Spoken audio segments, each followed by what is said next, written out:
네, 하나님 말씀 로마서 12장 1절로 8절입니다.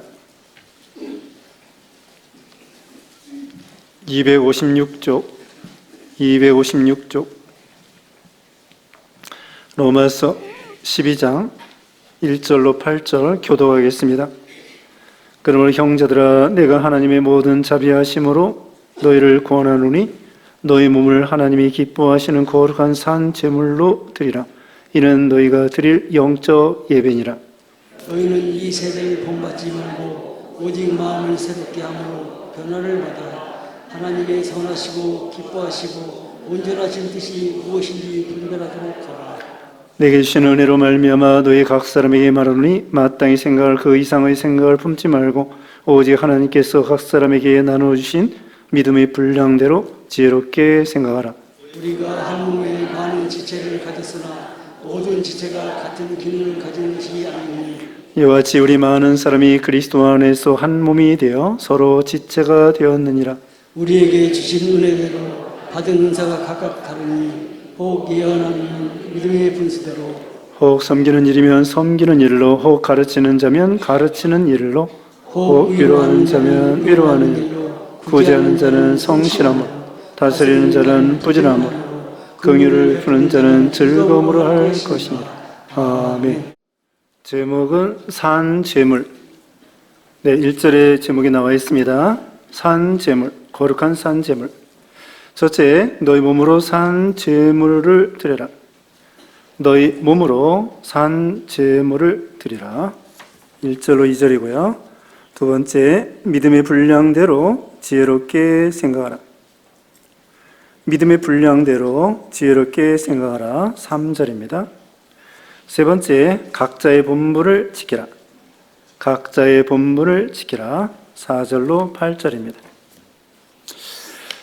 우리가 이 로마서 이제 후반부, 이제 후반을 이제 배우게 되는데요. 12장부터 16장까지.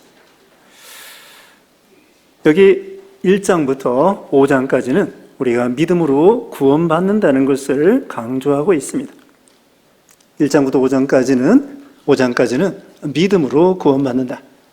그 다음에 6장, 7장, 이제 6장, 7장은 내적 투쟁에 대해서 말하고 있습니다. 그러니까 우리가 예수님을 믿은 다음에 우리 속에는 옛사람과 새사람이 싸우게 된다는 거예요. 그래서 오전 시간에도 말씀했는데 여기 7장 18절에 우리 속에서는 선한 것이 없다. 그리고 7장 24절에는 오라 나는 곤고한 사람이로다. 이 사망의 몸에서 누가 나를 건져내랴. 예수 그리스도로 말미암아 감사하리로다. 그렇게 말씀했죠. 8장에서는 성령을 통하여 우리가 모든 어려움을 극복한다고 하는 최후 승리한다는 그런 말씀이 나와 있습니다. 그 다음에 9장에서는 선택에 대해서 말하고 있습니다. 무조건적인 선택. 우리가 예수 믿게 된 것은 하나님의 선택으로 되어진다고 말하고 있죠. 10장에서는 누구든지 예수님의 이름을 부르는 자는 구원을 얻으리라. 선택받은 사람이 전도받아 예수 믿어 구원받게 된다는 것이죠.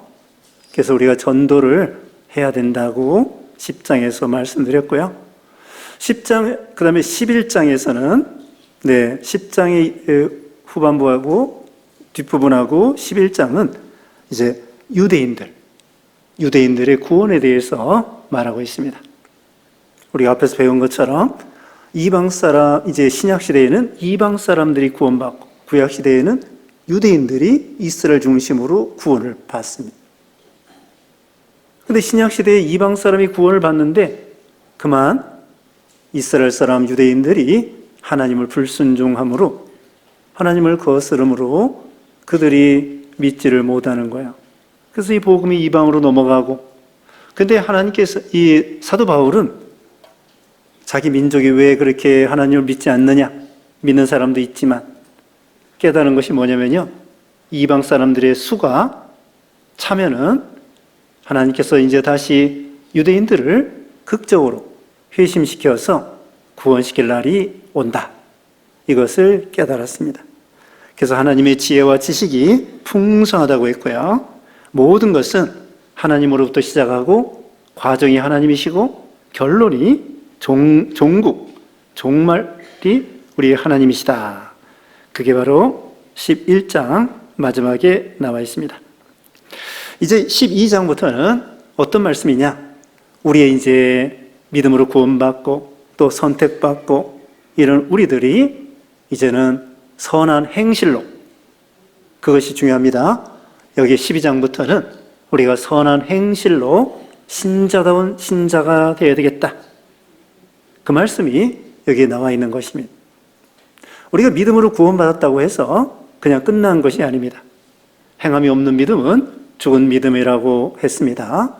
그래서 여기 12장부터는 참으로 믿는다고 하면 선한 열매, 선한 행실이 나와야 된다. 이것을 강조해 주고 있는 것입니다. 이제 1절 말씀에 한번 읽어보세요. 12장 1절 그러므로 형제들아 내가 하나님의 모든 자비하심으로 너희를 권하노니 너희 몸을 하나님이 기뻐하시는 거룩한 산 제물로 드리라. 이는 너희가 드릴 영적 예배니라. 네. 자, 영적 예배라고 했습니다. 우리가 영적 예배라고 하면은 어떤 것입니까? 신령한 세계고 영적 세계고. 그런데 여기 보면은 네, 이 세 가지가 있습니다. 산 제물로 드리라고 했는데 첫째로는 너희 몸을 드리고 두 번째로는 하나님이 기뻐하시는 거룩한 제물로 드리고 세 번째로는 산 제물로 드려라. 이것입니다. 그게 바로 영적 예배라는 거예요. 첫째로 뭡니까? 너희 몸을 하나님께 드리라고 했습니다. 우리 몸, 여기는 우리 육신의 몸만 가리키는 것이 아닙니다. 이 전 인격이라고 하는데 우리 속에는 마음이 있고 영혼이 있습니다. 영이 있습니다. 그러니까 우리 몸뿐만 아니라 우리 몸 안에 마음이 있고 영이 있습니다. 그래서 몸과 마음과 영을 다 합해서 하나님께 드리라는 거예요. 그러니까 우리가 하나님 앞에 드릴 때에 몸만 와 있으면 안 됩니다. 몸만 와 있지 말고 우리 마음까지, 우리 영까지 하나님께 전 인격을 드려서 하나님 앞에 신령과 진리로 예배하면 그게 바로 영적 예배가 된다는 거예요. 구약시대에는 소나 양을 가지고 하나님 앞에 제사를 드렸는데 이제 신약시대에는 제사가 아니라 그냥 제물을 하나님께 드리는 거예요. 그 제물이 소나 양이 아니고 우리 몸과 마음을 하나님께 드리라는 거죠. 이제 신약시대에는 제사라고 안 하고 예배라고 합니다. 예배라고 하는 거예요. 예수님이 벌써 제사를 다 드려 놓았어요. 그래서 우리는 이제는 제사 드리는 것이 아니라 이 몸을 드리라는 것은 다른 말로 헌신이에요. 헌신. 물질을 드리는 걸 헌물이라고 하죠. 헌물. 그것처럼 우리 몸을 드리는 걸 갖다가 헌신이라고 합니다. 헌신 예배라고 그러잖아요. 그래서 우리의 몸과 마음과 우리 영을 다 기울여서 하나님 앞에 드리라는 것입니다. 헌신하라는 거예요. 그 다음에 두 번째로는 거룩한 제물이 되라고 했습니다. 거룩한.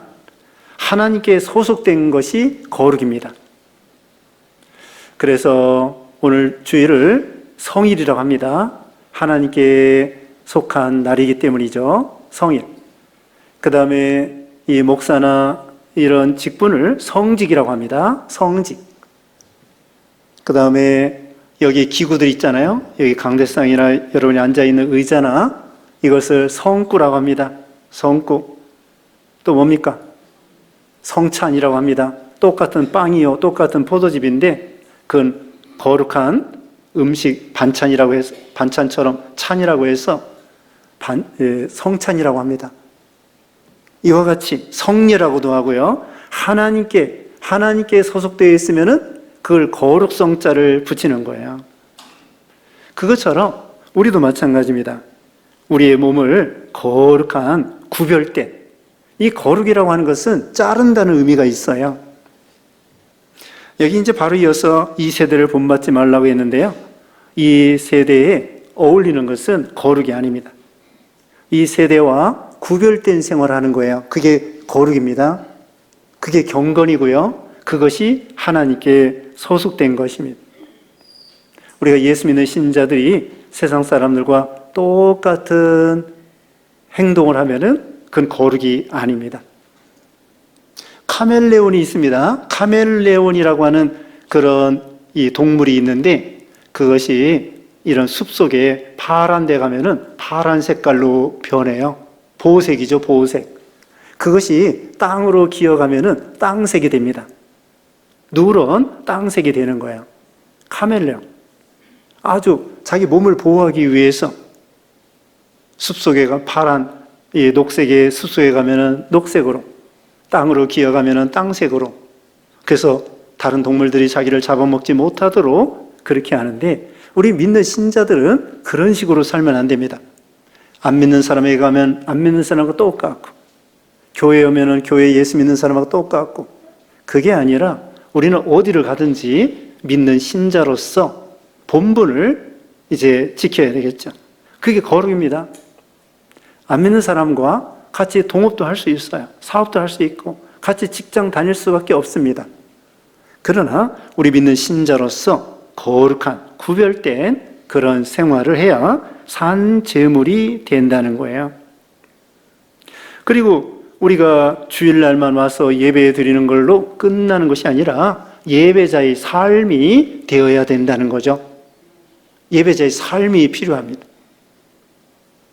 우리가 참 세상에 나아가서 예배자의 삶을 살고 그 다음에 하나님 앞에 나와서 예배 드리는 거, 하나님이 그런 예배를 받으시는 거예요. 그러면서 봉사하는 거. 여기 이제 나중에 6절부터는 봉사하는 게 나와요. 봉사. 우리가 오늘 찬양대, 일부 찬양대 이렇게 특별 찬양을 했습니다. 은혜롭게 잘 하셨죠? 그런데 교회 와서만 찬양 그렇게 하지 마시고, 안 그러시겠지만은 집에서나 직장에서나 사회에서나 똑같이 찬양대원답게, 신자답게 그런 생활로서 이렇게 찬양을 준비한다고 하면은 성도들이 더 은혜를 받는 거예요. 그게 중요합니다. 그러니까 찬양대뿐만 아니라 여기 이제 6절부터 봉사하는 게 나온다고 그랬죠? 우리 여기 앉아있는 모든 분들이 하나님께 봉사자의 삶을 사는데 교회 와서만 봉사하는 것이 아니라 사회에서도, 직장에서도, 가정에서도 참 예배자의 삶, 봉사자의 삶, 그런 삶이 곁들여질 때에 그것이 하나님이 기뻐하시는 산 제물이 될 수 있다는 거죠. 그 다음에 세 번째로는 산 제물입니다. 죽은 제물이 아닙니다. 하나님은 산 제물을 받으시는 거예요. 산 제물은 샘플이 있습니다. 첫째로는 우리 예수님이셔요. 예수님이 하나님이 참 100% 완전히 받으실 만한 흠 없는 제물이 되셨습니다. 그래서 예수님 자신도 다 이루었다 말씀하시고, 하나님께서도 내 기뻐하는 자다, 내 사랑하는 아들이요 내 기뻐하는 자라고 성부 하나님이 성자 예수님을 칭찬해 주셨습니다. 참 예수님의 사랑과 희생과 수고, 이 세상에 내려오시고 고난당하시고 죄인들과 같이 참 3년 동안이 아니죠, 33년 동안 어리석은 죄인들하고 같이 사시고, 참 어리석은 제자들과 3년 동안 예수님이 양육하시고, 예수님 보실 때 얼마나 답답하겠습니까? 네? 우리가, 여러분이 선생님 역할 하죠. 엄마로서 아이들 가르칠 때 공부도 가르치고 또 뭣도 가르치는데 도대체 알아먹지 못하면 얼마나 답답해요. 이 피아노 가르치죠? 우리 집사님 이제 피아노 가르치는데 그 학생들이 피아노 잘 못 알아들으면 얼마나 답답해요. 또 우리 찬양대 우리 저기 집사님이 가르치는데 못 알아들으면 얼마나 답답해요. 그런 답답한 건 아무것도 아니야. 우리 예수님은 하나님의 아들이고 점도 없고 흠도 없는 분이신데 그 제자들이 얼마나 멍청해요. 얼마나 답답해요. 우리가 그래요. 그것을 키우시니라고 우리 예수님이 참 또 죄도 많고 그 제자들이 또 백성들이 그거 다 참으시고 예수님은 십자가상에서 완전 흠없는 산 제물이 되신 거예요. 그래서 우리가 구원을 받는 거예요. 그리고 또 있습니다. 아벨의 제사. 가인의 제사는 죽은 제사이고요. 아벨의 제사는 산 제사, 산 제물입니다. 아벨의 제사의 특징이 두 가지입니다. 한 가지는 양의 피를 가지고 하나님께 드렸는데 그건 오실 메시아가 피를 흘려주실 것이다. 오실 메시아를 믿는 거예요. 그리고 하나님의 말씀에 맞는 제물을 드렸어요. 하나님 말씀에 의하면은 이 하나님께 드릴 때에는 피를 가지고 나가야 된다. 하나님께서 아담에게 가르쳐 주셨어요. 아담이 자녀들에게 다 가르쳐 주셨어요. 그래서 그 자녀들이 하나님께 제물을 드리려면은 양의 피를 가지고 나가야 한다고 하는 하나님의 말씀. 두 가지예요. 앞으로 오실 메시아를 믿고 성령의 감동으로 드리고 또 한 가지는 진리의 말씀으로 드린 거예요. 그게 바로 신령과 진리로 예배하는 것입니다. 예수님께서 그랬죠. 요한복음 4장 24절에 하나님은 영이시니 하나님께 예배드릴 때에는 신령과 진리로 예배할지니라. 두 가지예요. 신령과 진리. 그래서 아벨도 오실 성령의 감동으로 오실 예수님을 믿은 거예요. 성령의 감동. 그게 영감이죠. 그 다음에 진리의 말씀. 하나님께 드릴 때에는 피 있는 제물을 드려야 된다는 하나님의 말씀. 아버지를 통하여 배운 하나님의 말씀. 그거에 의지해서 하나님께 제물을 드리니까 하나님께서 아벨의 제사는 받으시고 가인은 그게 안 된 거예요. 오실 메시아를 믿지 못했어요. 가인은. 그리고 제멋대로 드렸어요. 그러니까 하나님 말씀에 맞지 않는 제사를 드렸기 때문에 하나님이 안 받으시는 거예요. 그래서 지금 샘플을 두 가지 말씀드렸습니다. 산 제물은 우리 예수님, 흠없는 제물이고요. 그 다음에 아벨의 제사, 하나님 말씀과 그러니까 진리와 영감, 진리와 성령의 감동, 거기에 맞는 제물이 됐다는 거예요. 그 하나님 받으시는 거예요. 세 가지. 몸을 드리고요. 두 번째로는 거룩하게 드리고요. 세 번째로는 산 제물, 죽은 제물이 아니라 산 제물을 드리는 것입니다. 흠없는 제물이죠. 그 다음에 여기서 이제 곁들여 말할 것은요, 하나님 앞에 산 제물을 드릴 때에 구약시대에는 소나 양을 드리는 데 있어서 그 소나 양을 어떻게 해요? 완전히 죽여서 가죽을 벗겨내고 그 다음에 내장을 긁어내고 그 다음에 이 뼈 마디마디를 그 칼로 또는 칼이나 뭘로 잘라야 되겠습니까? 하여튼 이 뼈 마디마디를 다 자르는 거예요.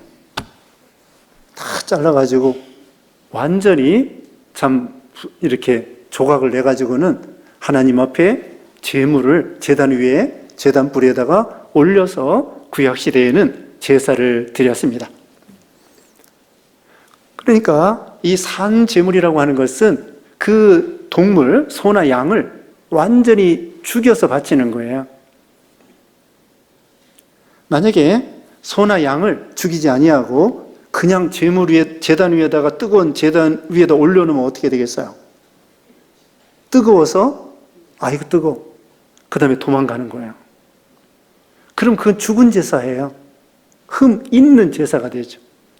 그런데 그 소나 양을 지금 말한 대로 완전히 죽여가지고 그 제단불에 올려놓을 때 이 소나 양이 완전히 죽었기 때문에 태우든지 삶든지 상관이 없는 거예요. 그런 제물이 되라는 거예요. 우리 예수님이 죽기까지 복종하신 것처럼 우리도 하나님 앞에 산 제물이 되려고 하면요, 우리 자아가 죽어야 돼요. 자아가 죽어야 돼. 죽었나 안 죽었나 한번 따져볼까요? 옆에 있는 사람 뺨을 한 번씩 때려봐야 돼. 그러면 왜 때려? 그 살아있는 거야. 그건 산 제물이 될 수 없습니다. 죽은 산 제물은요, 죽어야 된다고 그랬죠? 때려도 아프지도 않고, 찔러도 아프지도 않고, 욕을 해도 하나 감각이 없어. 욕을 먹어도 괜찮고, 발로 밟아도 괜찮고, 저기 무덤 뭐예요? 무덤에 올라가서 막 앉아있고, 발로 밟고, 뭐라고 해도 그 죽은 사람은 가만히 있는 거예요. 우리 예수님이 그랬습니다. 도수장으로 끌려가는 것처럼, 뺨을 맞아도, 또 침뱉음을 당해도, 고소를 당하고, 거짓으로 막 재판을 하고, 억울하게 재판을 하고, 빌라도가, 그래도 예수님은 죽었어요. 자아가 죽었다고. 그래가지고 대항하지 아니하고, 욕을 받으시되 대신 욕하지 아니하시고, 고난을 받으시되 위협하지 아니하시고, 공의로운 하나님께 다 부탁하시고, 예수님은 친히 나무에 달려 죽으시고 부활하시고, 우리가 거기까지 가야 완전한 산제물이 되는 거예요. 저기 선교사도요, 저기 북쪽에 추운 데 가라. 추워서 못 갑니다. 또 저 남쪽에 더운 데 가라. 난 더워서 못 갑니다. 또 저기 오지에 가라. 자녀 교육 시켜야 되는데 못 갑니다. 그건 아직도 살아있는 거야. 참으로 자아가 죽었다고 하면은 추운데 가라도 가고, 더운데 가라고 해도 가고. 네? 예전에 저기 국수 삶을 때 있죠? 이제 옛날 얘기가 됐네요. 국수 삶는 것이. 국수 삶는 데 가가지고 뜨거운데 땀 뻘뻘 흘리면서 국수 삶으라고 하면은 또 삶고. 더워서 못해. 그건 아직도 살아있는 거예요. 여기 뒤에 봉사하는 거 말씀 나온다고 그랬죠? 땀나도 국수 삶아야 되고, 그래도 또 바닥 청소해야 되고, 욕먹고 힘들어도. 우리 찬양대도 또 연습하느라고 얼마나 힘들어요. 연습하느라고 힘들어도 참고, 그게 다 자아가 죽는 거예요. 더우면 덥다 그러고, 추우면 춥다 그러고. 요즘에는 이 교회 환경이 얼마나 좋습니까? 네, 에어컨이 얼마나 잘 돼 있어요. 그래서 예배드리는 환경이 너무나 좋습니다. 예전엔 예배당에 와도요, 너무나 덥고 또 너무나 춥고, 전에는 그렇게 우리가 살았던 거죠. 예전에는 승용차도 없었습니다. 여러분도 그런 분 많이 있을 거예요. 아이 하나는 없고, 아이 하나는 걸리우고, 또 기저귀 가방 들고, 멀리에서 우리 버스 타고 와가지고는 교회 와서 예배 드리고, 그랬죠? 그러면서 은혜 받았습니다. 멀리서도 오는 거예요. 지금도 멀리서 오시는 분들이 많아요. 근데 지금 젊은이들은요, 승용차 있으면서도, 멀은 멀다 그러고, 추면 춥다 그러고, 그래서 이게 자아가 죽어야 되는데, 그래서 우리가 일평생 이 자아가 죽어야 돼요. 그래야 하나님이 받으실 만한 산 제물이 되는 거죠. 우리가 사도 바울이 날마다 자기를 쳐서 복종시킨다고 했잖아요. 자기를 쳐서 복종시키는 거예요. 우리가 다른 사람하고 싸울 것이 아니라 나하고 싸우는 거예요. 일평생 원수가 자기라는 거죠. 자기하고 싸워요. 다른 사람하고 싸워 이기면은 지배자가 되고요. 나와 싸워 이기면은 지도자가 되는 거예요. 네? 다른 사람하고 싸워서 이기면은 지배자가 되고, 내 자아와 싸워 이기면은 리더, 지도자가 되는 거야. 근데 우리나라 사람들 대통령이나 이런 국회의원들이나 보면은 누구하고 싸워요? 자기하고는 안 싸우고 맨날 남하고 싸워. 그렇기 때문에 리더가 없는 거예요. 지도자가 없는 거예요. 자기하고 싸우는 사람. 그게 바로 산 제물이 되고 하나님이 받으실 만한 그런 제물이 된다는 거죠. 그게 바로 영적 예배라는 거예요. 영이신 하나님이 받으실 만한 예배가 돼요. 우리가 영적 예배라고 해서 무슨 신령한 세계, 하늘의 세계 그것만 생각할 것이 아니에요. 영적 예배라는 것이 딴 것이 아니라 현실 이 세계에서 이 부대끼면서 여기에서 믿음을 지키는 거, 그게 영적 예배가 된다는 거예요. 내가 참을 수 없는 걸 참고 사랑할 수 없는 사람을 사랑하고 용서할 수 없는 사람을 용서하고 이해할 수 없는 사람을 이해하고, 그것이 점점 커지면은 그것이 이제는 영적 예배가 된다는 거예요. 우리가 죽어서 천국에 가서만 영적 예배를 드리는 것이 아니에요. 우리가 지금 현실 이 세상에서 살아갈 때 이렇게 살면 우리 몸을 드리고 거룩하게 드리고 산 제물로 하나님께 드리면은 그게 바로 하나님이 영이신데 하나님이 받으실 만한 영적 예배라는 거죠. 우리는 하나님 앞에 뭔가 보태드릴 것이 없어요. 하나님은 완전하신 하나님이셔요.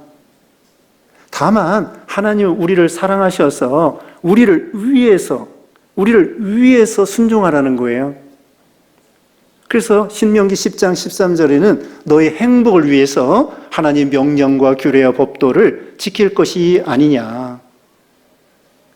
아니, 엄마 아빠가 그러잖아요. 너 공부해서 남 주냐? 너를 위해서 공부하라는 거야. 우리가 보통 그렇게 말하잖아요. 하나님께서 우리에게 너 복 받으라고 순종하라는 거야. 하나님은 우리가 순종하든지 순종하지 않든지, 우리가 하나님을 영광을 돌리든지 돌리지 않든지, 하나님은 완전히 충만하시고 영광이 대단하시고 하나님은 부족함이 없어요. 다만 우리를 위해서 창조하시고 우리를 위해서 예수님 보내주시고 우리를 위해서 구원해 주시고 우리를 위해서 순종하라고 하는 거예요. 하나님은 결국 우리 복 받으라고 이렇게 산 제물로 드리라는 것도요, 우리 복 받으라고. 우리가 이렇게 살아보세요. 누가 복을 받아요? 내가 복을 받지. 하나님은 내가 잘하든지 못하든지 하나님의 영광은 언제나 충만하신 거예요. 촛불을 가지고 태양을 향하여 내가 보태드리겠습니다. 필요 없어요. 촛불을 가지고 태양 빛에다가 내가 도와드리겠습니다. 필요 없다고요. 하나님은 스스로 영광이 충만하신 하나님이시죠. 다만 우리를 사랑하셔서 우리 복 받으라고 이런 제물이 되라는 것입니다. 이렇게 하나님께 드릴 때에 하나님이 기뻐하시고 하나님의 은혜가 충만하게 임하는 거예요. 우리가 하나님께 예배 드리는 건요, 우리가 복 받게 되는 거예요. 하나님을 위한 거지만 그것보다도 우리가 하나님 앞에 복 받게 되기 때문이죠. 그 다음에 2절 읽어주세요. 2절 너희는 이 세대를 본받지 말고 오직 마음을 새롭게 함으로 변화를 받아 하나님의 선하시고 기뻐하시고 온전하신 뜻이 무엇인지 분별하도록 하라. 그 다음에는요, 첫째, 세대를 본받지 말라고 그랬습니다. 이 세대는 악한 세대고요, 음란한 세대고요, 하나님을 거스르는 세대고요, 무신론 세대입니다. 오전 시간에 배웠죠. 이 세상은 무신론이에요. 신을 믿는 것 같지만 하나님 앞에서 살지 않는 무신론 세대, 하나님이 없다고 하는 이런 악한 세대가 되었고요. 또 하나님 없이 살기 때문에 모든 행실이 어떻게 됐습니까? 악해진다고 그랬죠? 모든 악독이 일어난다고 했습니다. 하나님을 떠나면, 여기 로마서 1장에도 우리 배웠는데요, 하나님 두기를 마음에 하나님 두기를 싫어하면은 그 다음에는 욕심이 들어옵니다. 욕심이 들어오는데 그 다음에 우상을 섬기게 돼요. 우상을 섬기는 것도 자기 욕심 때문에 우상 섬기는 것입니다. 그리고서는 우상 섬긴 다음에 그 다음에는 음란죄가 들어옵니다. 음란죄가 들어온 다음에 최고로 음란죄는 무엇이냐? 동성애에 빠지게 됩니다. 그리고 이제 하나님 앞에 심판을 받는 거죠. 그러니까 이 죄 짓는 것도 이 과정이 있습니다. 단계가 있습니다. 하나님을 떠나면 욕심이 들어옵니다. 욕심이 들어오면 우상 숭배하게 됩니다. 우상 숭배하게 되면 음란죄에 빠지게 되고, 음란죄에 빠진 다음에 최고로 음란죄에 빠지면은 동성애에 빠지게 되고, 그러다 보면 하나님 앞에 심판을 받게 되는 것이죠. 그래서 이와 같이 이 세대는 악한 세대입니다. 그러므로 이 세대를 본받지 말고, 두 번째로는 오직 마음을 새롭게 함으로 변화를 받아. 네, 마음을 늘 새롭게 하고 변화를 받아라고 했습니다. 좋은 쪽으로 변화되어야 되겠죠. 우리 마음을 늘 새롭게 해야 됩니다. 우리가요, 이 예레미야 4장 4절에는 묵은 땅을 기경하라고 했습니다. 농사를 짓습니다. 이제 쟁기질을 하고 모내기를 하고, 그래서 벼를 이렇게 키워요. 그 다음에 가을에 추수를 해요. 그 다음에 거기서 그 자리에다 씨를 뿌릴 수 없습니다. 반드시 어떻게 해야 돼요? 또 쟁기질을 또 해야 돼요. 우리도 마찬가지입니다. 우리가요, 은혜 받았습니다. 사경회 때 은혜 받고, 매주일 은혜 받고, 자, 오늘 은혜 받았으니까 다음 주일 안 나와도 되겠죠? 아닙니다. 다음 주일은 또 와서 은혜 받으셔야 돼요. 그걸 말하는 거예요. 우리가 씨를 뿌리고 경작을 해서 이제 거뒀잖아요. 거둔 다음에 또 그 땅이 단단해지는 거예요. 우리 마음이 은혜 받았다고 해도 시간이 지나면요, 또 마음이 굳어져요.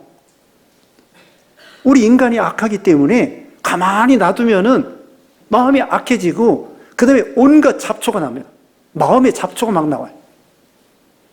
그래서 어떻게 해야 돼요? 김을 내줘야 돼요.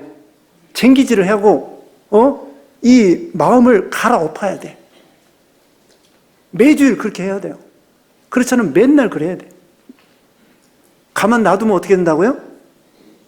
가만 놔두고 그러면은 자기도 모르게 잡초가 나오고 나쁜 생각이 나오고 하나님을 멀리 떠나게 되는 거예요.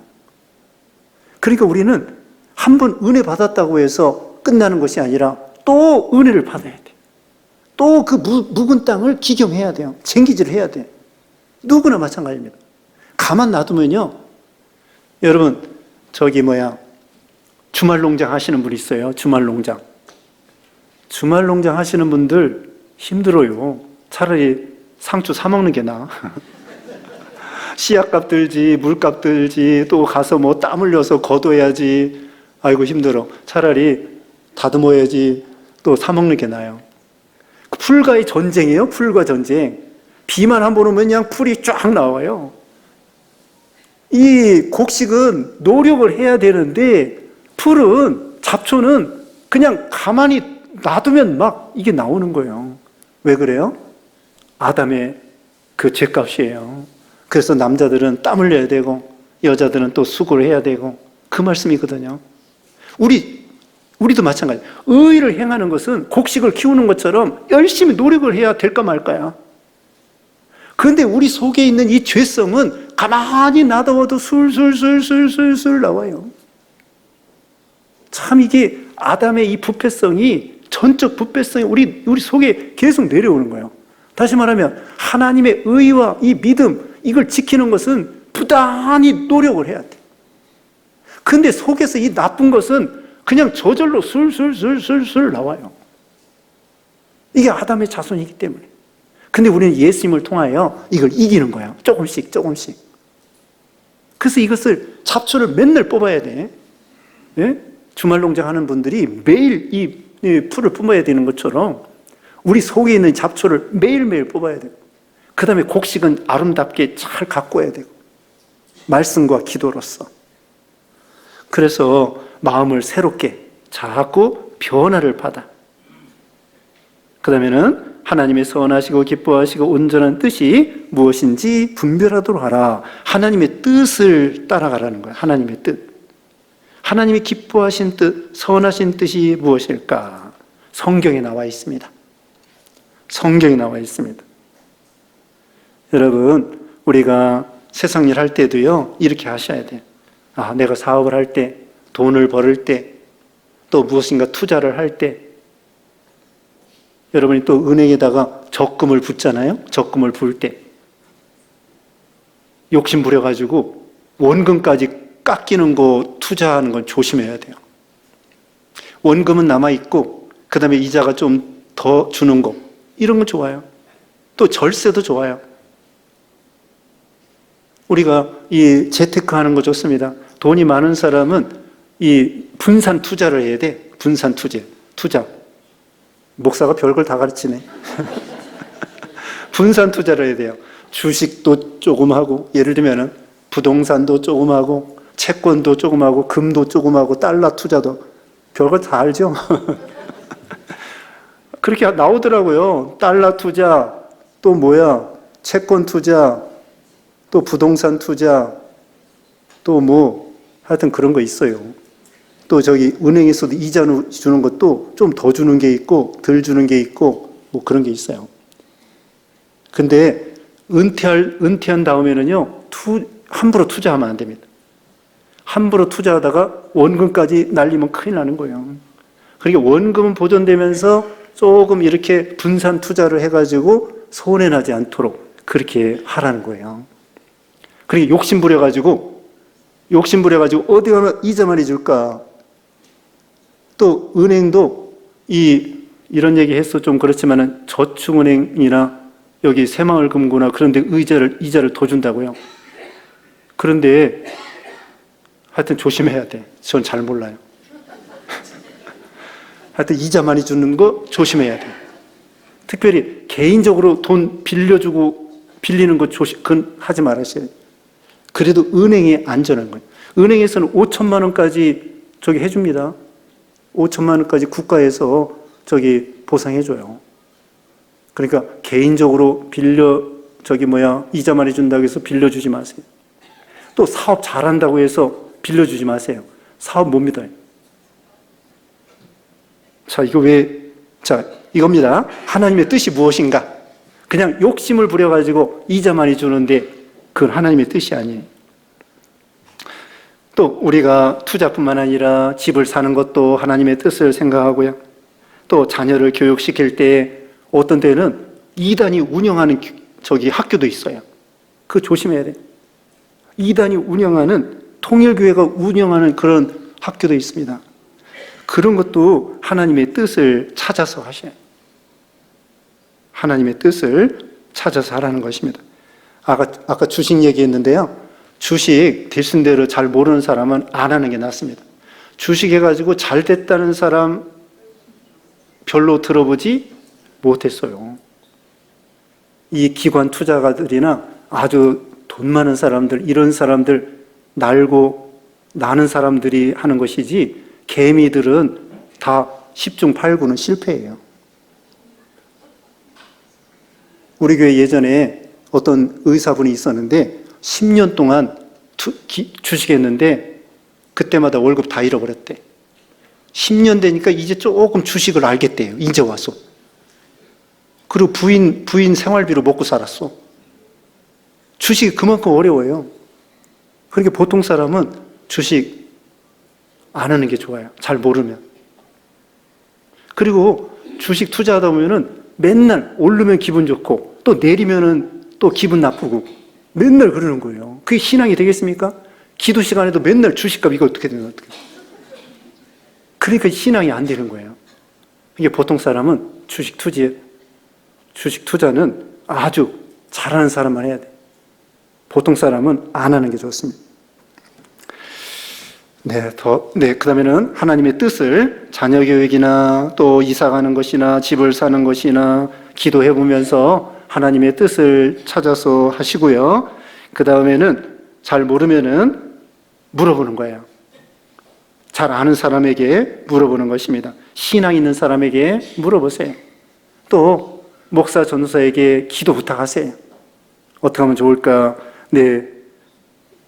물어보고 또 기도해 달라고 그러고 그렇게 하십시오. 그 다음에는 3절 보겠습니다. 내게 주신 은혜로 말미암아 너희 각 사람에게 말하노니 마땅히 생각할 그 이상의 생각을 품지 말고 오직 하나님께서 각 사람에게 나눠주신 믿음의 분량대로 지혜롭게 생각하라. 네, 마땅히 생각할 그 이상 품지 말고 분수 있게 살라는 것입니다. 다윗은요 원래부터 왕 되려고 하지 않았어요. 열심히 살다 보니까 하나님의 은혜로 왕이 된 거예요. 그러므로 우리는 허영심을 버려야 됩니다. 먹을 것과 입을 것이 있으면 족한 줄 알고요. 여러분이 집을 살 때에도 돈을 많이 빌려서 큰 평수로 이사 가려고 하지 마세요. 돈이 없으면 없는 대로 작은 평수에서 사세요. 사는 방법이 있어요.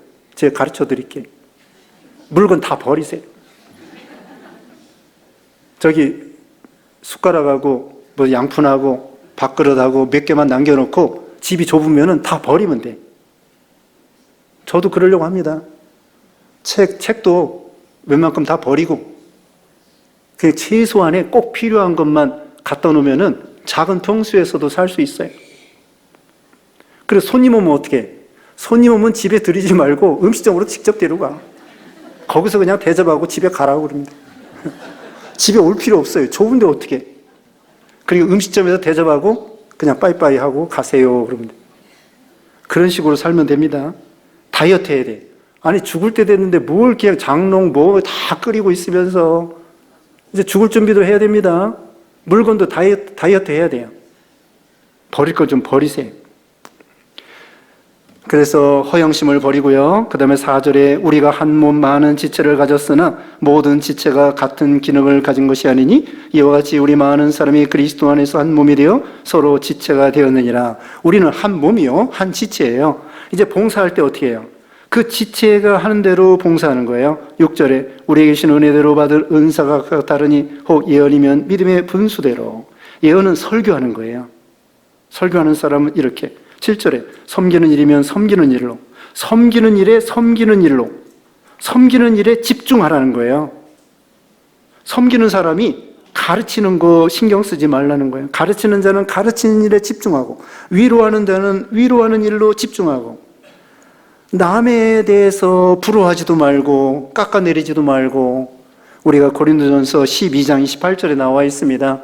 우리 몸의 지체라고 하면서 코에 하는 역할, 눈에 하는 역할, 입이 하는 역할, 귀가 하는 역할, 발이 하는 역할, 손이 하는 역할, 다 역할이 다르다는 거예요. 손이 발을 부러워할 필요가 없고, 발이 손을 부러워할 필요 없고, 눈이 입을 부러워할 거 없어요. 각자 다 하나님이 주신 은사를 따라 필요한 것입니다. 그래서 섬기는 일은 다른 사람 신경 쓰지 말고 자기 섬기는 일에 집중, 가르치는 자도 가르치는 일에 집중, 비교하지 말고 부러워하지 말고, 남에 대해서 부러워할 거 없습니다.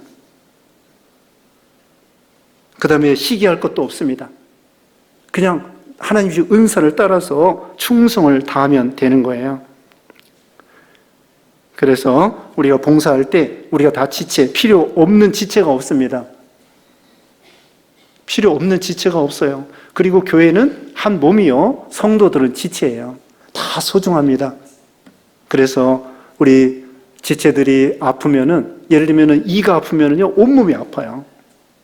그것처럼 우리 성도들이 누가 어려움 당하면은 다 같이 동락하는 거예요. 우는 자와 같이 울고, 웃는 자와 같이 웃고, 기쁨을 같이 하면 기쁨이 배가 되고요, 슬픔을 같이 하면 슬픔이 줄어드는 거예요. 동락이죠. 슬픔을 같이 하면 슬픔이 줄어들고, 기쁨을 같이 하면 기쁨이 배가 되고. 그래서 우리는 믿는 형제보다도요, 안 믿는 형제보다도요, 믿는 형제가 더 가까운 거예요. 안 믿는 형제들은 1년에 한두 번 만날까 말까예요. 근데 우리 믿는 형제들은 매주일 만납니다. 어떤 때는 매일 만납니다. 우리는 천국에 가서도 같이 살 사람들이에요.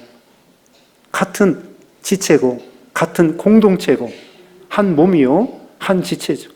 그만큼 우리는 서로 봉사하고, 서로 귀중히 여기고, 기도해주고, 축복해주고, 이렇게 하라는 것입니다. 기도하겠습니다.